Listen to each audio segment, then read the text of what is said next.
YNC news కి స్వాగతం. Bulletin ముందుగా హెడ్లైన్స్ చూద్దాం.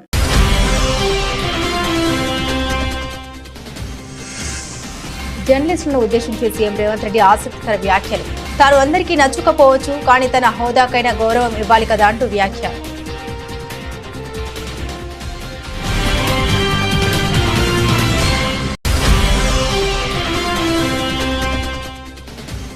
విజయవాడ వరదల్లో మునిగి పాడైన వాహన యజమానులకు ప్రభుత్వం గుడ్ న్యూస్. దెబ్బతిన్న వాహనాలు ఎలక్ట్రిక్ ప్లంబింగ్ పనులను ఉచితంగా చేయాలని నిర్ణయం.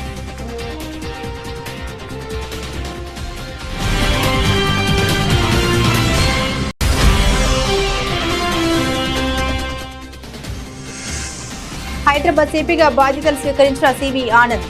లా అండ్ ఆర్డర్పై కఠినంగా వ్యవహరిస్తామని స్పష్టం.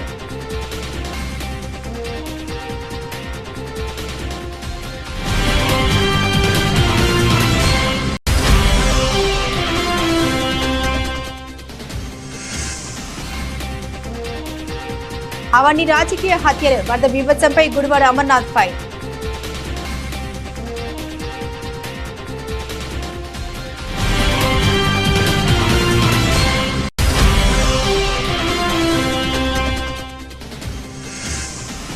భారీ వర్షం బీభత్సం. ఉత్తర కోస్తా ఆంధ్రలో రెడ్ అలర్ట్.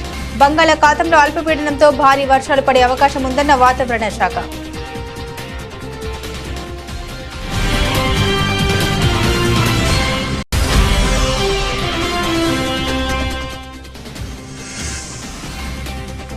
ముగిసిన పారా ఒలింపిక్స్ పోటీలు. కొత్త చరిత్ర లిఖించిన భారత అథ్లెట్లు.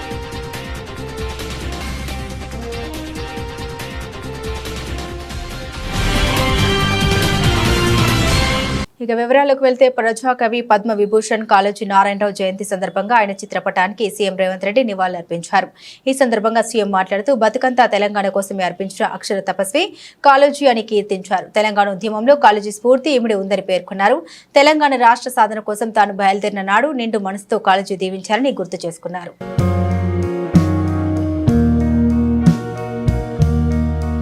విజయవాడ వాసులకు కూటమి ప్రభుత్వం గుడ్ న్యూస్ తెప్పబోతోంది. వరదల్లో దెబ్బతిన్న మునిగి పాడిన వాహనాల మరమ్మతులకు అయ్యే ఖర్చులో కొంత భరించాలని ప్రభుత్వం యోచిస్తున్నట్లు ముఖ్యమంత్రి చంద్రబాబు నాయుడు తెలిపారు.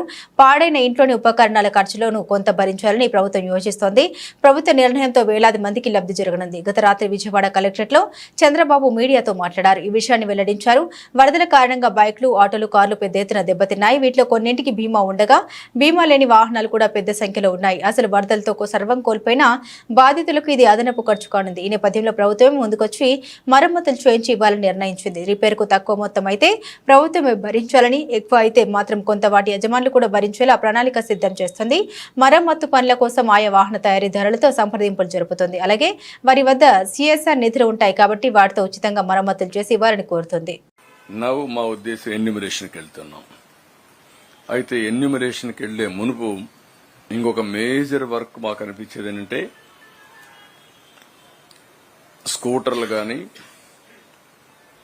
మోటార్ బైక్స్ కానీ, ఆటోలు కానీ, కార్లు కానీ ఇన్సూరెన్స్ చేసినట్టు కొంత ఇన్సూరెన్స్ క్లెయిమ్ చేయించడం, ఇన్సూరెన్స్ కానాటి కూడా చెడిపోవడం, ఇప్పుడు ఇవన్నీ రిపేర్ చేయించడం ఒక పెద్ద ఎక్సర్సైజ్.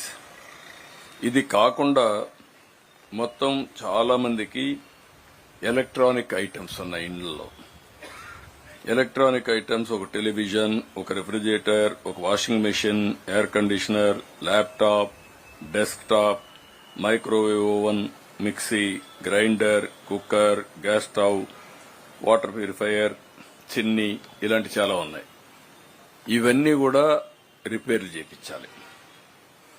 ఏజెన్సీస్ ఏవైతే ఉన్నాయో ఇవన్నీ ఎలక్ట్రానిక్స్ అన్ని ఆ కన్సర్న్ మ్యానుఫ్యాక్చరర్ చేయగలుగుతాడు. వాళ్ళ ప్రిస్క్రైబ్డ్ మెయింటెనెన్స్ ఇంజనీర్లే ఉంటారు, ఆ వర్కర్స్ ఉంటారు. వాళ్ళందరితో మాట్లాడుతున్నాం. ఇంకొక పక్కన పెద్ద ఎత్తున ఈరోజు చాలా కార్యక్రమాలు. ఈరోజు మీరు చూస్తే ఒక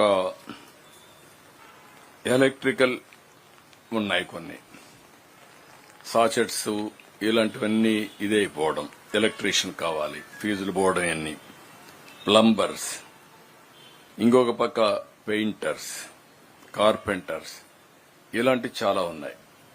వాళ్ళందరికీ అర్బన్ కంపెనీని పెట్టాం. అర్బన్ కంపెనీలు యాడ్ చేశాం. మేము వీళ్ళందరినీ అవైలబిలిటీలో పెట్టాం. గ్యాస్ ఉంది, గ్యాస్ కంపెనీసే చేయగలుగుతాయి.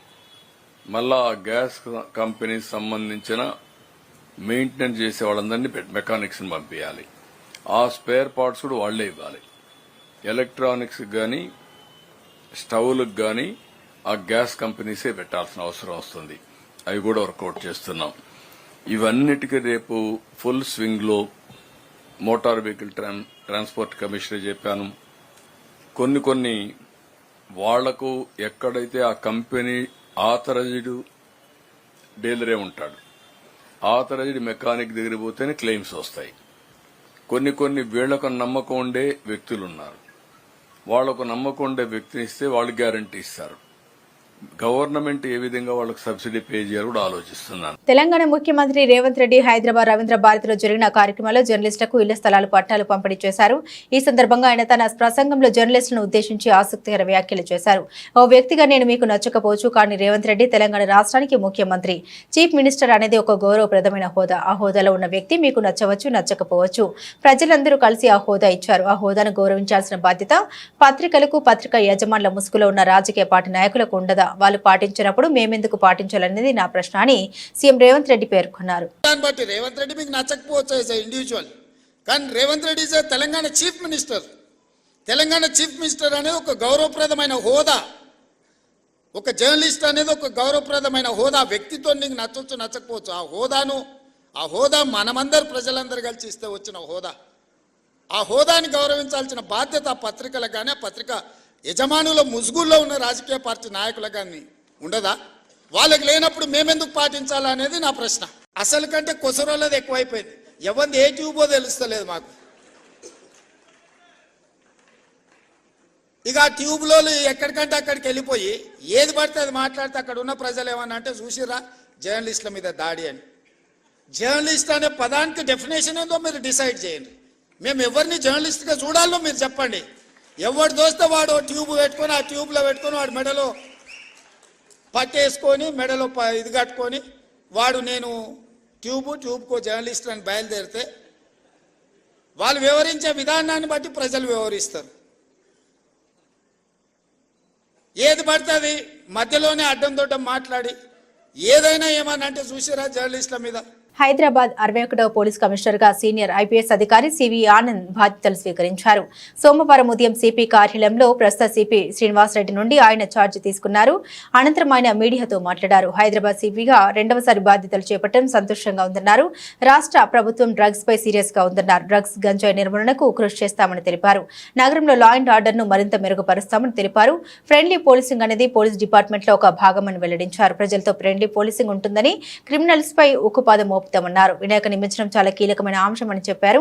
నిమజ్జన ఘట్టం ప్రశాంతంగా జరిగేలా చర్యలు తీసుకుంటామని తెలిపారు. హైదరాబాద్ లో ట్రాఫిక్ వ్యవస్థ అస్తవ్యస్తంగా మారిందని విన్నానని, ట్రాఫిక్ సమస్యను కూడా పరిష్కరిస్తామని తెలిపారు. హత్యలు, అత్యాచారాలు, లా అండ్ ఆర్డర్ పై కఠినంగా వ్యవహరిస్తామని తెలిపారు.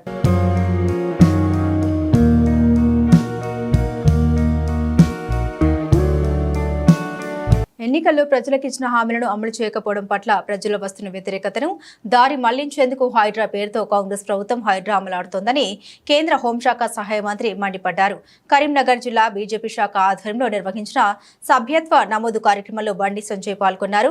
దేశం కోసం, సమాజం కోసం పనిచేసే ఏకైక పార్టీ బీజేపీ మాత్రమేనని, 18 కోట్ల సభ్యత్వ నమోదు చేసి ప్రపంచ రికార్డు సృష్టించిన పార్టీ బీజేపీ అని తెలిపారు. ఈసారి మరో 10 కోట్ల మందిని సభ్యులుగా చేర్చాలని హైకమాండ్ నిర్ణయించిందని అన్నారు. గత కొద్ది రోజులుగా హైడ్రా వ్యవహరిస్తున్న తీరును చూస్తుంటే విశ్వాసం పోతుందన్నారు. సామాన్యుల్ని కూడా ఇబ్బంది పెడుతున్నారని ఆగ్రహం వ్యక్తం చేశారు. కాంగ్రెస్ పార్టీ ఇచ్చిన హామీలు నెరవేర్చలే.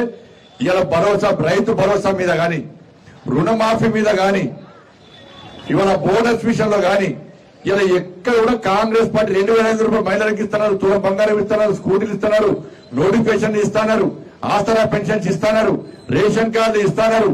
ఇవి ఇవ్వకుండా ఈ అన్ని దృష్టి మళ్లించడానికి హైడ్రాని స్టార్ట్ చేశారు. హైడ్రా పెద్దోళ్ళని కొట్టడానికి మేము వ్యతిరేకం కానే కాదు, కానీ పేదలకు కొట్టే ముందు ఆలోచన. టీవీ చూస్తుంటే ఏడుస్తూ ఒక్కొక్కరు వచ్చి పేదలు కిరాయికున్న కనీసం నోటీస్ ఇవ్వకుండా కిరాయికున్నలను కిరాయికి ఏం చెప్పనా, ఇక కిరాయికున్న పర్మిషన్ ఉందా, ఇది హైడ్రాలు వస్తుందా, ఇది చెరువులు ఉన్నదా, ఇది నిషేధ ప్రాంతంలో కట్టినా కిరాయి తీసుకుంటాడా? కిరాయాలు. అరే నువ్వు ఓనర్ కొట్టు, ఎవరితో పైసలు కొట్టు, ఎవరిదారు పెద్దలు కొట్టు వద్దాం ఏమన్నా. కిరాయికున్నోళ్ళు ఈ షాప్ లో సామాన్ ఉంటే అర్ధరాత్రి వచ్చి జేసీబీతో కొడుతుండే నేను ఏడుతున్నాను. నేను పెట్రోల్ పట్టుకున్నారు. నేను కిరాయిలో ఏం పాపం చేసిన కిరాయిలో ఏడుస్తాడు, ఇల్లు చేస్తాడు. నువ్వు చెప్పవుతాడు ఖాళీ చేయమని చెప్పు, ఖాళీ చేస్తాడు. ఖాళీ చేసుకునే అవకాశం వాడు పొట్ట కూటి కోసం వ్యాపారం చేసుకుంటే అర్ధరాత్రి వచ్చి కిరాయాలను ఇలా జేసీబీలో కొడితే ఇదెక్కడ హైడ్రా మీద మంచి విశ్వాసం పోతుంది. ఇలా ప్రభుత్వం వ్యవహారాల వల్ల మొన్నటి వరకు హైడ్రాకు సపోర్ట్ చేసే వాళ్ళు కూడా వ్యతిరేకించే పరిస్థితి ప్రభుత్వమే కొన్ని తీసుకునేది. వాళ్ళ నేను సపోర్ట్ చేసిన హైడ్రాక్, ఇప్పుడు సపోర్ట్ చేసిన హైడ్రాక్ నేను. కానీ పెద్దోళ్ళు కొట్టు, కిరాయికున్న పేదలను కొడితే వాడు చూడాలి. అరే ఇల్లు జాగ్రత్త కొనేటప్పుడు ఇల్లు కొనుక్కున్నప్పుడు ఏం చేస్తామన్నా, రిజిస్ట్రేషన్ డాక్యుమెంట్స్ ఉన్నాయా, వాళ్ళకు ఉన్నాయి. లింక్ డాక్యుమెంట్స్ ఉన్నాయా, వాళ్ళకు ఉన్నాయి. మున్సిపల్ గ్రామ పంచాయతీ పర్మిషన్ ఉందా, వాళ్ళకు ఉంది. ఓనర్షిప్ సర్టిఫికేట్ ఉందా, ఉంది. హౌస్ నంబర్ ఉందా, ఉంది. మీటర్ ఉందా, ఉంది. కరెంటు బిల్లు అది ఉందా, ఉంది. ట్యాప్ కనెక్షన్ అన్ని ఉన్నాయి. బిల్లు కడుతున్నారు. ప్రభుత్వం తీసుకుంటున్నారు. పర్మిషన్ ఇచ్చిన ఏం చేయవు నువ్వు. పెద్ద బిల్లు వేసి వెళ్ళిపోవు. ఒక్కడి ఊడబట్టి మొత్తం సినిమా చూపడుతున్నావు. ఇలా పేదలకు కొట్టే పరిస్థితి వచ్చింది ఇవాళ. కాబట్టి హైడ్రా పేరు చెప్పి రుణమాఫీ గురించి మాట్లాడే పరిస్థితి లేదు ఇవాళ. చర్చ లేదు ఇవాళ. పేపర్లు రాస్తావే, టీవీ చూపోతావు. ఇక రుణమాఫీ వేది, రైతు భరోసా వేది. ఒక పార్టీ బీఫామ్ తో ఎన్నికల్లో పోటీ చేసి గెలిచాక మరో పార్టీలోకి జంప్ అయిన ఎమ్మెల్యేలపై చర్యలు తీసుకోవాల్సిందేనని తెలంగాణ హైకోర్టు తేల్చి చెప్పింది. తెలంగాణను బీఆర్ఎస్ టికెట్ తో గెలిచి కాంగ్రెస్ లో చేరిన ఎమ్మెల్యేలకు షాక్ ఇచ్చింది. వారిపై దాఖలైన అనర్హత పిటిషన్లపై చర్యలు ఎప్పుడు తీసుకుంటారో చెప్పాలని తెలంగాణ స్పీకర్ గడ్డం ప్రసాద్ కుమార్ ప్రశ్నించింది. ఈ ప్రాసెస్ కు సంబంధించిన షెడ్యూల్ ను విడుదల చేయాలని ఆదేశించింది. ఎమ్మెల్యేలపై దాఖలైన అనర్హత పిటిషన్లను స్పీకర్ ముందుంచాలని అసెంబ్లీ సెక్రటరీకి ఆదేశాలు జారీ చేసింది. ఆ పిటిషన్లను పరిశీలించి వాటి విచారణకు సంబంధించిన షెడ్యూల్ విడుదల చేయాలని స్పీకర్ కు సూచించింది. సదరు ఎమ్మెల్యేలకు నోటీసులు ఎప్పుడు జారీ చేస్తారు, వాదనలు ఎప్పుడు వింటారు, ప్రొసీడింగ్స్ ఎప్పటిలోగా పూర్తి చేస్తారు తదితర వివరాలన్నీ ఈ షెడ్యూల్లో పేర్కొనాలని హైకోర్టు స్పష్టం చేసింది. ఇందుకు 4 వారాల గడువు ఇచ్చింది. అప్పటికి షెడ్యూల్ విడుదల చేయకుంటే ఈ కేసును సుమోటోగా విచారణకు స్వీకరిస్తామని హెచ్చరించింది. 9 నెలల కాంగ్రెస్ పాలన ఏమాత్రం అర్థం పర్థం లేకుండా సాగిందని, ముఖ్యమంత్రి మంత్రుల మధ్య సమన్వయం లేదని మాజీ మంత్రి ఎమ్మెల్యే జగదీష్ రెడ్డి అన్నారు. ఆయన సూర్యాపేట క్యాంపు కార్యాలయంలో మీడియాతో మాట్లాడారు. రుణమాఫీ చేయలేని దద్దమ్మ ప్రభుత్వం కాంగ్రెస్ అని, గతంలో బీఆర్ఎస్ ప్రభుత్వం ఇచ్చిన రైతు బంధుకే దిక్కు లేదని విమర్శించారు. 2 లక్షల రుణమాఫీపై ప్రభుత్వం వెంటనే స్పష్టత ఇవ్వాలని డిమాండ్ చేశారు. ఇచ్చిన హామీలు నెరవేర్చక, వచ్చిన సమస్యల్ని పరిష్కరించకుండా కాంగ్రెస్ ప్రభుత్వం రైతులు ప్రజల్ని గందరగోళంలోకి నెట్టుతోందని ఆగ్రహం వ్యక్తం చేశారు. 49,000 కోట్లు రుణమాఫీ చేస్తామని చెప్పి 31,000 కోట్లకు కుదించి చివరకు బడ్జెట్ లో 26,000 కోట్లు కేటాయించి 18,000 కోట్లు విడుదల చేసి రైతులకు 10,000 కోట్లు మాత్రమే మాఫీ చేసిందని ఫైర్ అయ్యారు. వీళ్ళకి ఎవరికి సోయి లేదు. ఎవరి వాడు వ్యక్తిగత సంపాదనలో పడ్డారు. ముఖ్యమంత్రి స్థాయిలో ముఖ్యమంత్రి, మంత్రుల స్థాయిలో మంత్రులు, అవకాశం ఉన్న ప్రతి చోట వ్యాపారులను, కాంట్రాక్టర్లను ఎవరెవరిని ఎట్లా భయపెట్టచ్చో బిల్డర్లను భయపెట్టించి వసూలు చేసుకునే పనిలో ఉన్నారు. ఒకరిని మించి ఒకటి తప్ప ప్రజలకు సేవ అందిద్దామన్న ఆలోచన ఒక్కరు కూడా కనపడతలేదు ఈ రాష్ట్ర ప్రభుత్వం. మేము ఇప్పటికైనా డిమాండ్ చేస్తా ఉన్నా, ఎట్టి పరిస్థితుల్లో రుణమాఫీ విషయంలో ఈ ప్రభుత్వం కూర్చొని ఒక స్పష్టత తీసుకోవాలి, ప్రజలకు రైతులకు స్పష్టతనివ్వాలి. మిమ్మల్ని నమ్మి 2 లక్షల రూపాయల రుణమాఫీ చేస్తారని, 15,000 రూపాయల రైతు భరోసా ఇస్తారని నమ్మి పూర్తిగా వ్యవసాయ ప్రాంతం రైతాంగమే మీకు ఓట్లేసే అవకాశం ఇచ్చారు. మిమ్మల్ని గెలిపించింది మొత్తం రైతాంగమే. రైతులు ఉన్న చోట, వ్యవసాయం ఉన్న చోటనే మీరు గెలిచిండ్రు. కానీ అదే రైతులకు నెత్తిన టోపీ పెట్టడమే కాకుండా ఇప్పటికీ కూడా రకరకాల మాటలు చెప్తూ మోసం చేస్తూ కాలం గడుపుతున్నారు. వ్యవసాయ శాఖ మంత్రి గారిని నేను డిమాండ్ చేస్తా ఉన్నా, ఇప్పటికైనా ముఖ్యమంత్రి మీ మంత్రివర్గం కూర్చొని అసలు రైతాంగానికి మొత్తం రుణమాఫీ చేసే ఉద్దేశం ఉందా లేదా, మీరు ఇచ్చిన మాట ప్రకారం 2 లక్షలు లేదా ఎగ్గొట్టదలుచుకున్నారా స్పష్టంగా చెప్పండి. ఇదే సందర్భంలో వానాకాలం పంట చేతికొచ్చే సమయం వచ్చింది. ఇప్పటికి కూడా నా రైతు బంధు లేదు, నా రైతు భరోసా లేదు. వెంటనే రైతు భరోసా కూడా ప్రారంభం చేయాలి. రైతాంగం అప్పులు తీసుకొచ్చి పెట్టి ఇబ్బందులు పడుతున్నారు. ఒకవైపు సూర్యాపేట, ఖమ్మం, భద్రాద్రి కొత్తగూడెం, మహబూబాద్, నర్సంపేట, ములుగు, ఇంకా ఇతర జిల్లాల్లో, ఆదిలాబాద్, ఇతర జిల్లాలలో కూడా చాలా చోట్ల లక్షలాది ఎకరాలు పంట పొలాలు నాశనమైనాయి. వరిచేలు కావచ్చు, పత్తి కావచ్చు, మిర్చి కావచ్చు, ఇతర పంటలు కూడా. ఒకవైపు ఏం ప్రభుత్వం ఇవ్వాల్సిన పెట్టుబడి సాయం ఇవ్వలేదు, రైతులు సొంతంగా తీసుకొచ్చి పెట్టిండ్రు. ఇప్పటికీ కూడా ఆ రైతాంగం వర్షాలతో దెబ్బతిన్నది. కానీ ప్రభుత్వానికి మాత్రం నిమ్మకు నీరెత్తినట్టు లేదు. వెంటనే రైతు భరోసా కూడా ప్రారంభం చేయాలని చెప్పి బీఆర్ఎస్ పార్టీ మేము డిమాండ్ చేస్తున్నాం. విజయవాడలో వరద బీభత్సానికి ముమ్మాటికి ప్రభుత్వ వైఫల్యమే కారణమని మాజీ మంత్రి గుడివాడ అమర్నాథ్ ఆరోపించారు. వరదల కారణంగా 45 మంది ప్రాణాలు కోల్పోయారని తెలిపారు. వీటన్నింటినీ రాజకీయ హత్యలుగానే పరిగణిస్తున్నామని పేర్కొన్నారు. విశాఖపట్నంలో సోమవారం ఏర్పాటు చేసిన మీడియా సమావేశంలో గుడివాడ అమర్నాథ్ మాట్లాడారు. రాష్ట్రం నడి ఒడ్డున విజయవాడ ప్రాంతంలో అంత వరద వస్తుంటే అసలు ప్రభుత్వం ఏం చేస్తుందని ప్రశ్నించారు. విజయవాడ వరద సమయంలో ప్రభుత్వం వ్యవహరించిన తీరు చాలా బాధాకరమని మాజీ మంత్రి గుడివాడ అమర్నాథ్ తెలిపారు. వరదల సమయంలో ప్రజల అవస్థల్ని పక్కన పెట్టి పూటకో ప్రెస్ మీట్ పెట్టి ఈ విపత్తును పబ్లిసిటీకి చంద్రబాబు వాడుకున్నారని ఆగ్రహం వ్యక్తం చేశారు. చంద్రబాబుకు పబ్లిసిటీ మీద ఉన్న శ్రద్ధ ప్రజల ప్రాణాలను రక్షించడం లేదని మండిపడ్డారు. బుడమేరు కాల్వ నుండి వరద వస్తుందని తెలిసి కూడా డీఈ హెచ్చరికలు లెక్క చేయలేదని తెలిపారు. 20 గంటల ముందు వరద వస్తుందని తెలిసి కూడా తాము స్పందించలేదని మరికొంతమంది అధికారులు చెప్పారన్నారు. ఇంత పెద్ద ఎత్తున వరద వచ్చి ఎన్ని వేల క్యూసెక్లు నీరు వస్తున్నటువంటి సందర్భంలో మీకు ముందుగానే తెలిసి కనీసం ప్రజల్ని రక్షించాల్సినటువంటి బాధ్యత మీకు లేకపోవడం అనేటువంటిది ఎంతవరకు సమంజసం? ఏదైనా తెలియక ఎవరన్నా ప్రాణాలు పోతేనో, తెలియక ఎవరన్నా ప్రాణం వదిలేస్తేనో అది ప్రమాదంగానే చూస్తాం మనం. కానీ తెలిసి ప్రాణాలు పోయాయి, డెఫినెట్ గా ప్రభుత్వ హత్యలు మాత్రమే అనేటువంటి విషయాన్ని ఈ సందర్భంగా చెప్పక తప్పదు.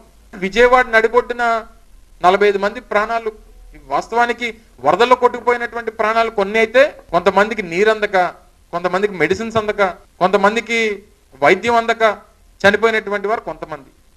ఎంతవరకు సమంజసం? దీనికి సంబంధించి ప్రశ్నల దీని గురించి ఏదన్నా అడిగితే దానికి సమాధానం చెప్పరు. మళ్ళీ తిరిగి వైఎస్ఆర్ కాంగ్రెస్ పార్టీ మీద ఏదో రకంగా రోజుకొక డైవర్షన్ పాలిటిక్స్ చేసి వైఎస్ఆర్ కాంగ్రెస్ పార్టీ నాయకులు పడవలు వదిలేశారు, పడవలతో బ్యారేజీని డ్యామేజ్ చేద్దాం అనుకున్నారు. ఈ రకమైనటువంటి దుష్ప్రచారాలు చేయడం. అనంతపురం జిల్లా ఉరవకొండ నియోజకవర్గంలోని కొనకండ్ల గ్రామంలో ప్రజలు తాగునీటి కోసం రోడ్డెక్కారు. తమ గ్రామంలో త్రాగునీటిని సమస్యను పరిష్కరించే వరకు ఆందోళన విరమించేది లేదంటూ రోడ్డుకు అడ్డంగా ట్యాంకర్లు పెట్టి రాస్తారోకో నిర్వహించారు. జిల్లా వ్యాప్తంగా శ్రీ సత్యసాయి శ్రీ రామరెడ్డి తాగునీటి పథకం ఉద్యోగులు 20 రోజుల నుండి ఆందోళన చేపట్టినా ప్రభుత్వం పట్టించుకోకపోవడంతో నీటి పంపింగ్ నిలిపివేసి ఆందోళనకు వెళ్లారు. దీంతో దాదాపుగా అన్ని గ్రామాల ప్రజలు తాగునీరు లేక తీవ్ర ఇబ్బందులు పాలవుతున్నారు. కొనకండ్ల గ్రామంలో దాదాపుగా 10 ట్యాంకర్లు పెట్టి నీటి సరఫరా చేస్తున్నారు. కూడా అతిపెద్ద గ్రామమైన కొనకండ్లకు అవి ఏ మూలకు సరిపోకపోవడంతో పండగ వేళ త్రాగునీరు లేక వాడుకునే నీరు లేక గ్రామస్తులు విసిగిపోయి రాస్తారోకోకు దిగారు. దీంతో ట్రాఫిక్ పూర్తిగా నిలిచిపోవడంతో పోలీసులు వారిని ఆందోళన విరమించాలని విజ్ఞప్తి చేశారు. తెలంగాణ జాతిపిత కాళోజీ నారాయణరావు జయంతిని పురస్కరించుకుని రాజన్న సిరిసిల్ల జిల్లా వేములవాడ మున్సిపల్ కార్యాలయంలో వేడుకలను ఘనంగా నిర్వహించారు. ఈ సందర్భంగా municipal chairperson Madhavi, commissioner Sampath Reddy, municipal ఉద్యోగులు, సిబ్బందితో కలిసి కాళోజీ నారాయణరావు చిత్రపటానికి పూలమాలలు వేసి ఘనంగా నివాళులర్పించారు. అనంతరం చైర్పర్సన్ మాధవి మాట్లాడుతూ కాళోజీ నిరంకుశ పాలనకు వ్యతిరేకంగా పోరాడి తన కవితలతో సామాన్య ప్రజలకు ఏకం చేసిన గొప్ప కవి అని కొనియాడారు. వారి ఆశయ సాధనకు ప్రతి ఒక్కరూ కృషి చేయాలని తెలిపారు.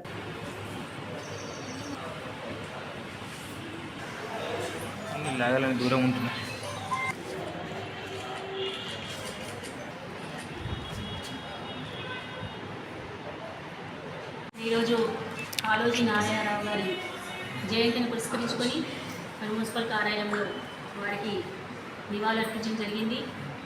మరి వారు నిరంకుశ పాలనకు వ్యతిరేకంగా పోరాటం చేసి ప్రజాస్వామ్యంలో ప్రజల వైపు నిలిచి మరి వారి కవితల ద్వారా మరి సామాన్య హృదయాలను ఏకం చేసినటువంటి గొప్ప కవి కాళోజీ గారు. అంతేకాకుండా ప్రత్యేక రాష్ట్ర సాధన కోసం మరి వారి కవితలు ఎంతగానో ప్రభావితం చేశాయి. మరి పుట్టుకనేది, చావునిది, బతుకంత దేశానికి అని రాయటమే కాదు, వారు ఆ మాటలను పూర్తి సార్థకత ఇచ్చినటువంటి గొప్ప కవి కాళోజీ నారాయణరావు గారు. మరి ఈ విధంగా మరి గత ప్రభుత్వ హయాంలోనే ఇటువంటి కవులను, కళాకారులను, స్వాతంత్ర సమర యోధుల జయంతులను, వర్ధంతులను మరి అధికారంగా నిర్వహించుకోవడం చాలా గొప్ప విషయం. మరి ఈరోజు కూడా మరి ఈ విధంగా నిర్వహించుకోవడం చాలా శుభపరిణామం. అంతేకాకుండా మరి వారి కవితలను, వారి ఆశయ సాధనకు ప్రతి ఒక్కరు కూడా యువత నడుచుకున్న సందర్భంగా తెలియజేసుకుంటూ మరి కార్యక్రమంలో పాల్గొంచుకున్న పెద్దలందరికీ కూడా ప్రత్యేకమైన ధన్యవాదాలు. మున్సిపల్ స్టాఫ్కి, గౌరవ కమిషనర్ గారికి, సిబ్బంది అందరూ కూడా ధన్యవాదాలు తెలియజేస్తాము. పెద్దపల్లి జిల్లా కేంద్రంలో తెలంగాణ ఉద్యమకారుల ఫోరం యాత్ర పెద్దపల్లి కలెక్టరేట్ నుండి అమరవీరుల స్తూపం వరకు జిల్లా పరిసర ప్రాంతాల్లో ఉన్నటువంటి ఉద్యమకారులు హాజరై బైక్ ర్యాలీ, వాహన ర్యాలీతో జై తెలంగాణ నినాదాలతో మారుమోగాయి. ఈ యాత్రకు తెలంగాణ ఉద్యమకారుల ఫోరం రాష్ట్ర చైర్మన్ డాక్టర్ సీమా శ్రీనివాస్, జిల్లా చైర్మన్ గుండెటి ఐలయ్య యాదవ్ పాల్గొన్నారు. ఈ సందర్భంగా రాష్ట్ర చైర్మన్ మాట్లాడారు. తెలంగాణ ఉద్యమకారుల యొక్క ఆర్థిక స్థితిగతులు, సామాజిక స్థితిగతులపై కాంగ్రెస్ పార్టీ పార్టీకి పూర్తి అవగాహన ఉంది కనుక గ్రహించి తెలంగాణ ఉద్యమకారులకు ఆత్మగౌరవం కోసం కాంగ్రెస్ పార్టీ మేనిఫెస్టోలో పెట్టిన విధంగా ప్రతి తెలంగాణ ఉద్యమకారునికి 250 గజాల భూమితో మరియు ఉద్యమకారుల ఆత్మగౌరవం ప్రభుత్వం త్వరగా నిర్ణయం తీసుకోవాలని కోరడం జరిగింది. అలాగే ఉద్యమకారుల సంక్షేమానికి వారికి ప్రతి నెల పెన్షన్ విధానాన్ని ప్రవేశపెట్టాలి రాష్ట్ర ప్రభుత్వం కోరారు. ఈ కార్యక్రమంలో తెలంగాణ ఉద్యమకారులు పాల్గొన్నారు. ఎన్ని చిత్రహింసలు పెట్టినా మొక్కమని ధైర్యంతో పోరాటం చేసి జవాబిచ్చుకుంటా మేము ఉద్యమం చేసి తెలంగాణ రాష్ట్ర ఏర్పాటులో క్రియాశీలక పాత్ర పోషించిన బిడ్డలం మేము. 10 సంవత్సరాల అధికారం కోసం పనిచేసిన బిడ్డలం మేము. కానీ గత ప్రభుత్వం ఏనాడుసులో ఉద్యమకారులు పట్టించుకున్న పాపన పోలేదు. మా సీమశీలన్న అనేక జిల్లాలు తిరిగి ఒక్కొక్క ఉద్యమకారుని పోగు చేసి 100,000 తయారు చేసిన తర్వాత అప్పటి పిసిసి అధ్యక్షులు యనమల రేవంత్ రెడ్డి గారు సీలన్నను పిలిచి, అన్న మీ కష్టం ఎట్లున్నదో మా పార్టీ మా పరిస్థితి గట్లే ఉంది, మీ ఉద్యమకారులంతా మాకు సపోర్ట్ ఇచ్చి పనిచేసినట్టయితే మేము అధికారంలోకి వచ్చినట్టయితే మీకు ప్రతి ఉద్యమకారునికి 250 గదాల ఇంటి స్థలం ఇస్తామని చెప్పినందుకు మరి కాంగ్రెస్ ప్రభుత్వం కోసం మా సీనన్న ఒక్కడే చెప్పిండు. మాకు జిల్లాలు ఏకమై మరి అనేక మంది మనం ఎమ్మెల్యేలను ఎంపీలను కమిట్మెంట్గా గెలిపించుకున్నట్టయితే మన ఉద్యమకారులకు రాష్ట్ర ప్రభుత్వం మరి గుర్తిస్తూ గౌరవిస్తుందని చెప్పిన సందర్భంగా ఆనాడు ధైర్యంతో మొక్కమని ధైర్యంతో మరి ఎంపీలు ఎమ్మెల్యేలను గెలిపించిన బిడ్డలం మేము.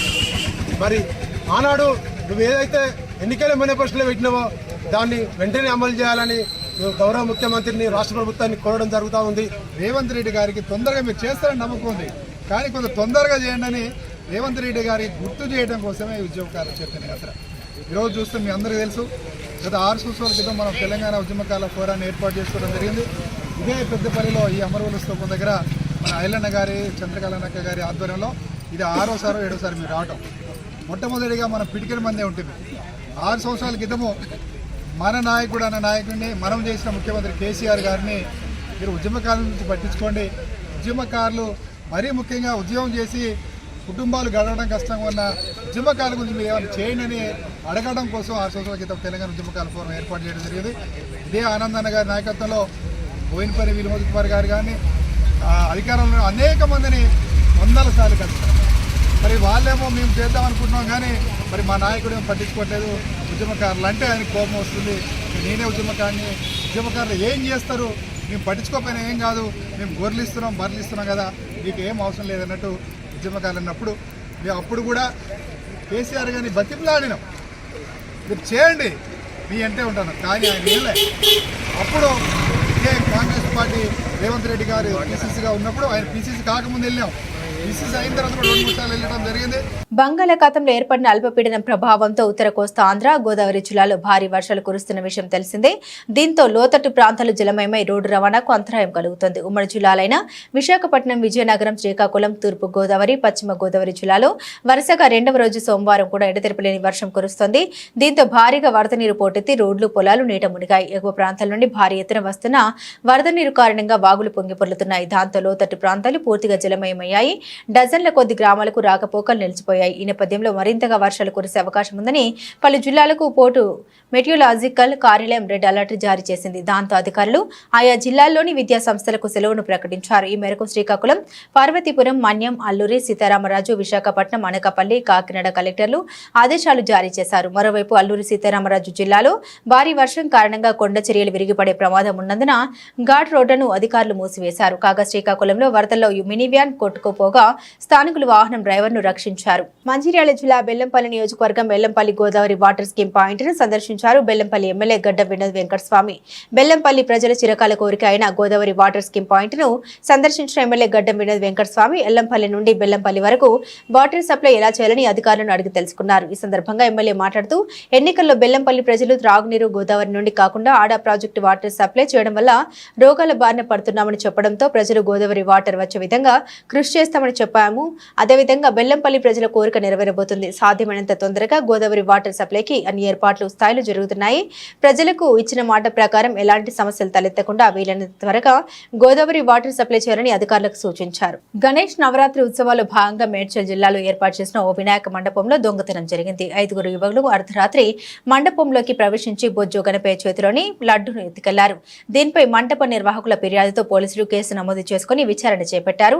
మేడ్చల్ జిల్లా కీసర్లోని సిద్ధార్థ కాలనీ వాసులు వినాయక మండపం ఏర్పాటు చేసి గణపతిని ప్రతిష్ఠించారు. ఆదివారం రాత్రి రోజువారీ పూజలు భజనలు చేశాక భక్తులతో పాటు నిర్వాహకులు కూడా ఇళ్లకు వెళ్లిపోయారు. మండపంలోని వినాయకుడి విగ్రహానికి ఓ పరదా వేశారు. అర్ధరాత్రి ప్రాంతంలో 5 యువకులు అక్కడికి చేరుకుని మండపంలోకి వెళ్లారు. యువకుడు లోపలికి వెళ్లి వినాయకుడి చేతిలో ఉంచిన లడ్డూను కాజేశాడు. లడ్డూను తీసుకుని యువకులు అక్కడి నుండి వెళ్లిపోయారు. ఇదంతా అక్కడ అమర్చిన సీసీటీవీ కెమెరాలో రికార్డైంది. తెల్లవారి మండపం దగ్గరికి వచ్చిన నిర్వాహకులు వినాయకుడి చేతిలో లడ్డూ మాయమవడం గుర్తించి సీసీటీవీ ఫుటేజ్ లో చెక్ చేశారు. దీంతో యువకులు చేసిన దొంగతనం బయటపడింది.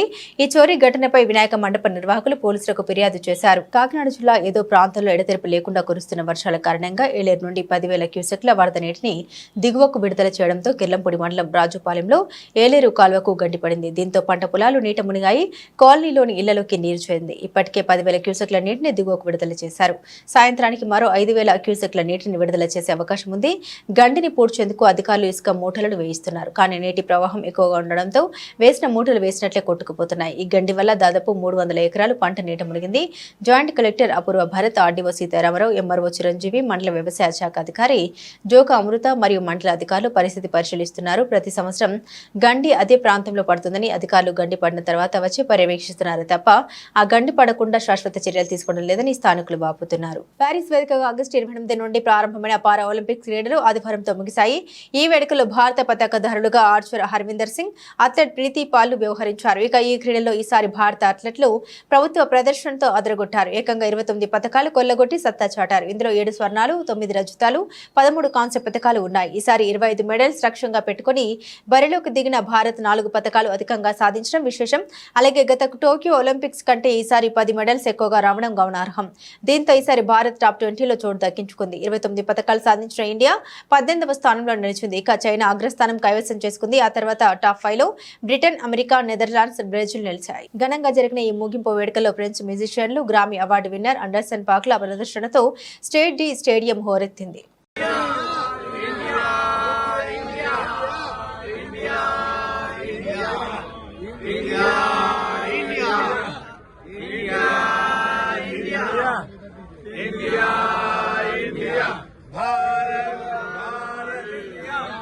బులెటిన్ ముగించే ముందు హెడ్లైన్స్ మరోసారి.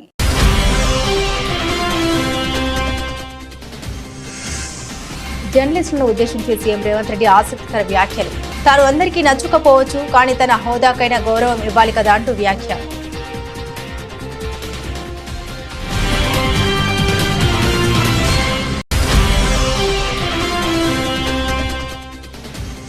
విజయవాడ వరదల్లో మునిగి పాడైన వాహన యజమానులకు ప్రభుత్వం గుడ్ న్యూస్. దెబ్బతిన్న వాహనాలు ఎలక్ట్రిక్, ప్లంబింగ్ పనులను ఉచితంగా చేయాలని నిర్ణయం.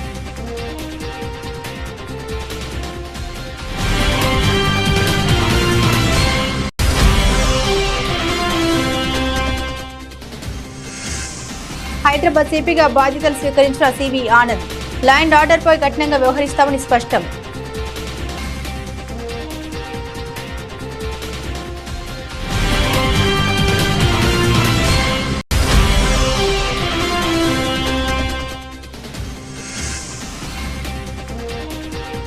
అవన్నీ రాజకీయ హత్యలు. వరద బీభత్సంపై గుడివాడ అమర్నాథ్ ఫైట్.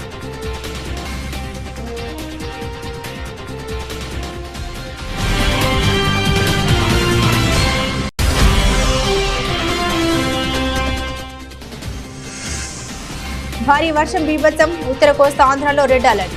బంగాళాఖాతంలో అల్పపీడనంతో భారీ వర్షాలు పడే అవకాశం ఉందన్న వాతావరణ శాఖ.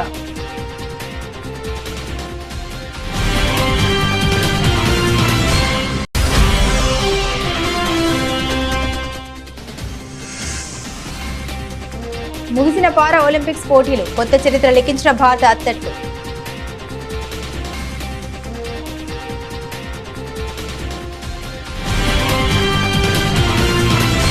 ఇవి బులెటిన్లోని విశేషాలు. తిరిగి మరో బులెటిన్తో మళ్ళీ కలుసుకుందాం. అంతవరకు సెలవు.